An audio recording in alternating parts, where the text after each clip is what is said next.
কিন্তু কারোর রক্ত চক্ষুকে ভয় পাই না।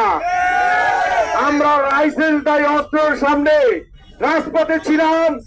ভবিষ্যতে যদি এরকম নির্দেশনা আসে তাহলে আবার রাজপথে দাঁড়াবো।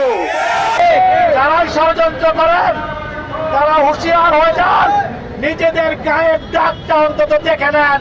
আপনাদের স্বাধীনতার যুদ্ধ থেকে শুরু করে এনসিপি, আপনারা যারা নারায়ণগঞ্জে আছেন জেলা ও মহানগর, আপনারা নারায়ণগঞ্জ মহানগর যুব দলের একটা ওয়ার্ডের সমান।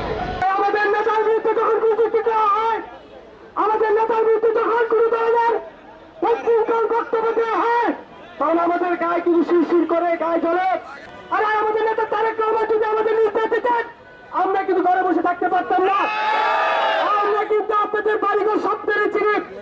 দীর্ঘ 17 বছর নারায়ণগঞ্জে একজন গডফাদার ছিলেন, সেই গডফাদারকে আঙুল দেখিয়েছি।